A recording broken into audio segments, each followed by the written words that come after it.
আমাদের এই যাত্রা পথে আমরা অনেক বাধা, এখন আমরা একটা কঠিন সময় আমরা পার করছি।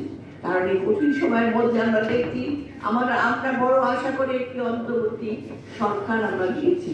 আমরা জানি এই অন্তর্বর্তী সরকারকে দিয়েছি শুধুমাত্র আমাদের আমাদের জনগণকে ঐক্যবদ্ধ দিয়ে নির্বাচনের মধ্য দিয়ে তারা চলে যাবেন, কাজ করবেন।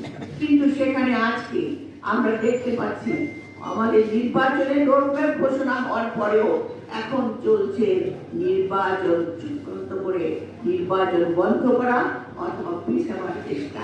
কারা এই চেষ্টা করছে সেটাও আজকে আমাদের খেয়াল রাখতে হবে। ভাই বোনেরা, একটা কথা মনে রাখতে হবে, আমরা কিন্তু খুব তাড়াতাড়ি আমাদের শর্ট মেমোরি, আমরা কিন্তু খুব তাড়াতাড়ি আমাদের অতীতের কথা ভুলে যাই। আজকে আমাদের অতীতের কথা ভুললে চলবে না, আমাদের ভুললে চলবে না কত যুবক, কত শিশু, কত নারী এই এত বছরে এই আমাদের স্বৈরাচারদের বিরুদ্ধে লড়াই করতে গিয়ে তাদের বুকে রক্ত দিয়ে আজকে আমাদের উপর দায়িত্ব দিয়েছে সত্যিকারের সরকার প্রতিষ্ঠা করে এই দেশে একটি সমাজ ব্যবস্থা ন্যায়ভিত্তিক প্রতিষ্ঠা করার জন্য। তাই আমরা আমাদের সেই ষড়যন্ত্র করছে আজকে কারা, ৭১ পরাজিত শক্তিরা। তারা চেষ্টা করছে নির্বাচনকে পিছিয়ে দেওয়ার জন্য, তারা চেষ্টা করছে পিয়ার পদ্ধতি, যে পদ্ধতি কেউ চেনে না, জানে না, বোঝে না। পিয়ার পদ্ধতির মাধ্যমে কথা বলে বিভিন্ন সময় যখন নির্বাচনের রোড ম্যাপ ঘোষণা হয়ে গেছে তারপরেও তারা রাজপথে আন্দোলন করছে। আজকে আপনারা দেখতে পাচ্ছেন সমগ্র বাংলাদেশ একটা অস্থিতিশীল। আপনারা দেখেছেন এখনো আওয়ামী লীগের দোসররা তারা কিন্তু এই বাংলাদেশে আছে।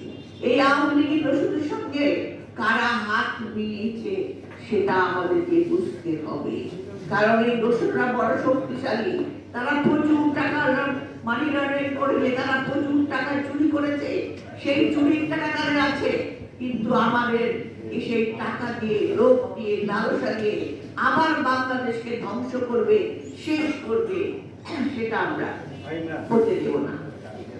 ভাই বোনেরা, আপনারা আজকে দেখতে পাচ্ছেন আমাদের গতকাল আমাদের ইন্টারিম গভর্নমেন্টের সাথে আমাদের মহাসচিব সহ আরো কিছু নেতারা আমেরিকা দিয়েছেন, সেখানে জাতিসংঘে দিয়েছেন, যেখানে আপনারা দেখতে পেয়েছেন যারা চোরাগত ভাবে এখন বিভিন্নভাবে মিছিল করছে, চোরাভাবে যেখানে আন্দোলন করছে এবং জনমত সৃষ্টি করে